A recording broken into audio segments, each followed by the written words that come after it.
ആഗോള അയ്യപ്പ ഭക്ത സംഗമം കഴിഞ്ഞു അശോക് സർ. പക്ഷെ അതിനുശേഷം ഇതാ ഒരു വലിയ ടാസ്ക് നേരിട്ട് കൊണ്ടിരിക്കുകയാണ് കോൺഗ്രസ് എന്ന് വേണമെങ്കിൽ പറയാം. അത്തരത്തിലാണ് പുറത്തു വരുന്ന റിപ്പോർട്ടുകൾ. ഇടിഞ്ഞു നിൽക്കുന്ന NSSനെ ഏത് വിധത്തിലും അനുനയിപ്പിക്കുക, അതാണ് കോൺഗ്രസിന് മുന്നിലുള്ള ഞാൻ നേരത്തെ സൂചിപ്പിച്ച ടാസ്ക് എന്ന് പറയുന്നത്. വിശ്വാസ പ്രശ്നത്തിൽ ഉറച്ച നിലപാടാണ് തങ്ങൾ എടുക്കുന്നത് എന്ന് കോൺഗ്രസ് പറയുന്നു. NSSനെ അനുനയിപ്പിക്കുക എന്നൊരു നീക്കം കോൺഗ്രസിന്റെ ഭാഗത്തു നിന്നുണ്ടാകേണ്ടതുണ്ട്. അവരതിനു വേണ്ടി ശ്രമിക്കുന്നുണ്ട്.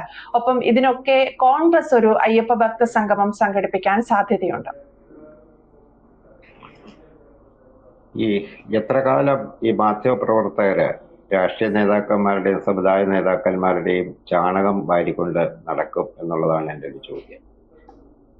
അവർക്ക് ദീർഘവീക്ഷണമില്ലായ്മ കൊണ്ട് സംഭവിച്ചതാണ്. കോൺഗ്രസ് ശരിക്കും പറഞ്ഞു കഴിഞ്ഞാല് പെട്ടുപോയി ഇക്കാര്യത്തില്. 2018 ശബരിമല വിഷയത്തില് കോൺഗ്രസ് അപ്പർ ഹാൻഡ് നേടിയെങ്കിലും ഇല്ലെങ്കിൽ കേരളത്തിലെ ജനങ്ങൾ അവർക്ക് ഒരു സൗഹൃദപരമായ കൈ കൊടുത്തു. അത് കീപ്പ് ചെയ്യാൻ പറ്റിയില്ല. അതാണ് കോൺഗ്രസിന് സംഭവിച്ചത്. അവർക്ക് ഒരുപാട് പ്രശ്നങ്ങളാണുള്ളത്.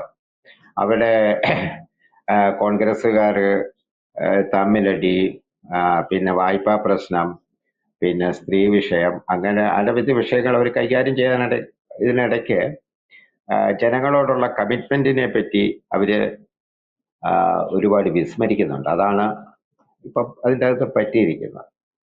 അപ്പൊ കോൺഗ്രസ് ഏതാണ്ടൊരു തീർന്ന അവസ്ഥയിലാണ് കേരളത്തില്. ഇതില് തകർന്നു പോകുന്ന അടുത്ത കക്ഷി എന്ന് പറയുന്നത് മുസ്ലിം ലീഗാണ്. മുസ്ലിം ലീഗ് ഒരു മോശപ്പെട്ട കക്ഷിയാണെന്നൊന്നും നമുക്ക് പറയാൻ പറ്റില്ല. കാരണം കേരളത്തിലെ ഒരു രാഷ്ട്രീയ ബാലൻസിങ്ങില് ഒരു വലിയ കക്ഷിയാണ് മുസ്ലിം ലീഗ്. ഇപ്പോഴേ ഇപ്പൊ സംഭവിച്ചിരിക്കുന്നത്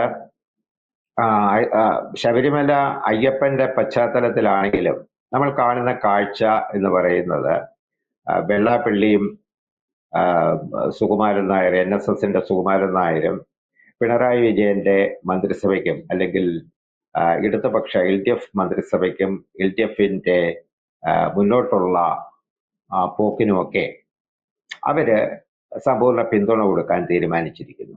ഇതിപ്പം പേഴ്സണലായിട്ട് അവർക്ക് ആഗ്രഹം ഉണ്ടായിട്ടാണോ എന്നൊന്നും നമുക്ക് പറയാൻ പറ്റില്ല.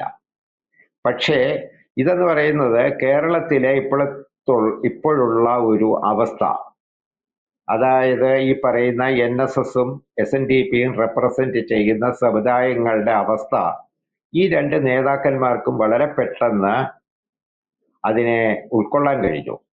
അതിൻ്റെ അകത്ത് ഇപ്പം പ്രത്യക്ഷത്തിൽ ഇതൊന്നും കാണാൻ പറ്റില്ല. ഇപ്പം വെള്ളാപ്പള്ളി നടത്തുന്ന പല പ്രസ്താവനകളും ഇസ്ലാമോഫോബിയ ആണ് എന്ന് പറഞ്ഞ് ആരോപിച്ച് മുന്നോട്ട് പോയ ഒരുപാട് ആളുകളുണ്ട്. ഇദ്ദേഹവും സുകുമാരൻ നായരും ഒട്ടും മോശമല്ലാത്ത വിധത്തിൽ അതിനെ റെസിസ്റ്റ് ചെയ്യാൻ നോക്കി. പക്ഷേ അതുകൊണ്ടൊന്നും കാര്യമായ പ്രതികരണം ഉണ്ടായില്ല. കാരണം കോൺഗ്രസ് ഈ പറയുന്ന മുസ്ലിം സമുദായത്തിനോ മുസ്ലിം ലീഗിനോ സംരക്ഷണം കൊടുത്തതല്ല, അതിൻ്റെ അകത്തെ ചില അന്തഛിദ്ര ശക്തികൾക്ക് അല്ലെങ്കിൽ ആ സമുദായത്തിൽപ്പെട്ട അന്തഛിദ്ര ശക്തികൾക്ക് പിന്തുണ കൊടുക്കുന്ന ഒരു കാഴ്ച കേരളത്തിലുണ്ടായി. ഇതിനെ സംബന്ധിച്ചിടത്തോളം വലിയ ഒരു അകൽച്ച കോൺഗ്രസിൽ നിന്നും CPMൽ നിന്നും ഈ പറയുന്ന ജനങ്ങൾക്ക്, അതായത് ഈ സമുദായത്തിൽ ജനിച്ചുപോയ ജനങ്ങൾക്ക്, അതൊന്നും അവരുടെ കുറ്റം കൊണ്ടൊന്നും അല്ല ആരും ഒരു സമുദായത്തിലും ഒരു മതത്തിലും ജനിക്കുന്നത്. പക്ഷേ അവർക്ക് ഈ പറയുന്ന രാഷ്ട്രീയ നേതൃത്വത്തോടും സമുദായ നേതൃത്വത്തോടും ഒക്കെ അകന്നു പോകേണ്ട ഒരു സ്ഥിതിവിശേഷം ഉണ്ടായി. ഈ സ്ഥിതിവിശേഷത്തിനെ കവർ ചെയ്തില്ലെങ്കിൽ ഈ സമുദായ നേതാക്കന്മാർക്ക് നിലനിൽപ്പുണ്ടാവില്ല. അതാണ് ഏറ്റവും വലിയ പ്രശ്നം.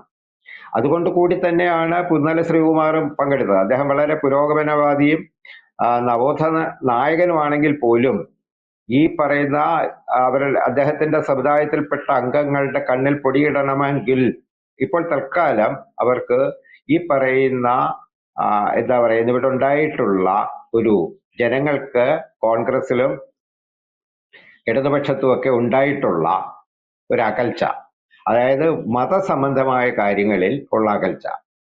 ഇപ്പം ലീഗോ മുസ്ലിംകളോ കേരളത്തിന്റെ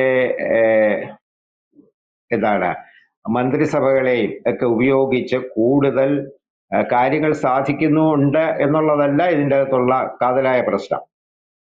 അവരെ കൂടുതൽ പരിപാലിക്കുന്നു. അവരെയുമല്ല, അവർക്ക് പിന്നിലുള്ള ഛിദ്രശക്തികളെ കൂടെ ചേർത്ത് നിർത്തി സംരക്ഷിക്കുന്നു എന്നുള്ളൊരു തോന്നൽ കേരളത്തിലെ ജനങ്ങളുടെ ഒരു വിഭാഗത്തിനുണ്ടായിട്ടുണ്ട്. അതാണ് ഇതിൻ്റെ അകത്തെ കാതലായ ഒരു പ്രശ്നം. അതായത് ഈ പറയുന്ന ഇവർക്ക് എന്തെങ്കിലും നേട്ടം ഉണ്ടാകുമോ എന്ന് ചോദിച്ചു കഴിഞ്ഞാൽ നേട്ടമുണ്ടായിട്ടൊന്നുമല്ല ഈ സമുദായ നേതാക്കൾ ഇപ്പോൾ ഇറങ്ങിയിരിക്കുന്നത്. കാരണം ഈ പറയുന്ന ഒരു മുസ്ലിം ഫണ്ടമെന്റലിസത്തിനെ എതിർത്തില്ലെങ്കിൽ ഈ സമുദായങ്ങളുടെ നിലനിൽപ്പാണ് ഇല്ലാതാകുന്നത്. ഇതുവരെ കഴിഞ്ഞ കാലങ്ങളിൽ വന്നതുപോലെയുള്ള ഒരു വിഷയമല്ല എന്ന് അവർ തിരിച്ചറിഞ്ഞു. ആ തിരിച്ചറിവാണ് അവരെ മുന്നോട്ട് കൊണ്ടുപോകുന്നത്.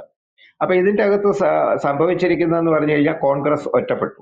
കോൺഗ്രസിന് കഴിച്ചിട്ടിറക്കാനും വയ്യ, മധുരിച്ചിട്ട് തുപ്പാനും വയ്യാത്ത ഉള്ള ഒരു വിഷയമാണ്. എന്നാൽ LDF-ഉം CPM-ഉം ചെയ്ത് വളരെ തന്ത്രപൂർവ്വം അവരതിൽ നിന്ന് ഊരി. അവർ അയ്യപ്പ സംഗമം നടത്തി. അതുപോലെയുള്ള കാര്യങ്ങൾ അവര് വലിയ ഹിന്ദു സംരക്ഷകരായിട്ട് മാറി. അയ്യപ്പ സംരക്ഷകരായിട്ടൊക്കെ ഉള്ള ഇമേജുകളൊക്കെ പുറത്തു കൊടുക്കുന്നുണ്ട്. അപ്പം സ്വാഭാവികമായിട്ടും എതിർഭാഗത്ത് അതിന്റെ എതിർപ്പും കലിപ്പും ഒക്കെ ഉണ്ടാവും. അപ്പൊ അതിനെയൊക്കെ അവഗണിക്കുകയാണ്. അപ്പൊ അത് അവഗണിക്കുന്ന വഴിക്ക് ഈ പറയുന്ന ഈഴവ നായർ സമുദായങ്ങൾ മുഖ്യമന്ത്രിക്ക് പിന്തുണ കൊടുക്കാനായിട്ട് തയ്യാറായി എന്നുള്ളതിൽ വലിയ അത്ഭുതം ഒന്നും നമ്മൾ കണക്കാക്കേണ്ട കാര്യമില്ല. പിന്നീട് ഇവരിപ്പം NSSനെ കോൺഗ്രസിലേക്ക് ആകർഷിക്കാം എന്ന് വിചാരിച്ചു കഴിഞ്ഞാൽ അത് നടപ്പുള്ള ഒരു കാര്യമായിട്ട് തോന്നില്ല. കോൺഗ്രസിന് അതിനുള്ള സംവിധാനമോ ശക്തിയോ ഇപ്പോഴില്ല. ഉമ്മൻചാണ്ടിയുടെ കാലത്ത് തന്നെ ഇവർ തമ്മിലുള്ള അകൽച്ച ആരംഭിച്ചതാണ്. അത് തിരുവഞ്ചൂർ രാധാകൃഷ്ണനോട് ചോദിക്കാമെങ്കിൽ ബഹുമാനപ്പെട്ട മെമ്പർ അതിനെപ്പറ്റി ഒരു വിശദീകരണം തരുമെന്നാണ് എൻ്റെ ഒരു ഉറച്ച വിശ്വാസം. പിന്നീട് ഇപ്പോൾ ഇവിടെ ഇങ്ങനെ ഒറ്റപ്പെട്ടു. അതുപോലെ തന്നെ 2021 തെരഞ്ഞെടുപ്പിൽ കേരള കോൺഗ്രസിനെ ഉപേക്ഷിച്ചു. ഇത്തരം സന്ദർഭങ്ങളിലൊക്കെ വന്നു കഴിഞ്ഞപ്പോൾ ഉണ്ടായ വിഷയം എന്ന് പറയുന്ന കോൺഗ്രസ് ഒറ്റപ്പെടുകയും അതൊരു മുസ്ലിം ഫണ്ടമെന്റലിസ്റ്റുകൾക്ക് പിന്തുണ കൊടുക്കുന്ന ഒരു കക്ഷിയുമായിട്ട് ആരോപിക്കപ്പെടുന്ന ഒരു അവസ്ഥയിലേക്ക് വന്നു. ഇനിയിപ്പോൾ അവർക്ക് എന്ത് ചെയ്യാൻ പറ്റും? കേരളത്തിൽ ആർക്കും ഈ പറയുന്ന ഭൂരിപക്ഷ സമുദായത്തിന്റെ കൂടെയോ ഒന്നും നിൽക്കാൻ പറ്റില്ല. അതാണ് കേരളത്തിലെ ഒരു വലിയ അവസ്ഥ. ഇപ്പോ വെള്ളാപ്പള്ളി നടേശനാണ് ശരിക്കും പറഞ്ഞ, അല്ലെങ്കിൽ ഈഴവ സമുദായമാണ് കേരളത്തിലെ ഈഴവ സമുദായവും മുസ്ലിം സമുദായവുമാണ്, മുസ്ലിം മതവുമാണ് കേരളത്തിലെ ഏറ്റവും രണ്ട് വലിയ ശാക്തിക ചേരികൾ അല്ലെങ്കിൽ കക്ഷികൾ എന്ന് പറയാവുന്നത്. അവരിലെ ഭാഗം, അതായത് 22% അല്ല 30% മേളിലുള്ള ഈഴവ സമുദായം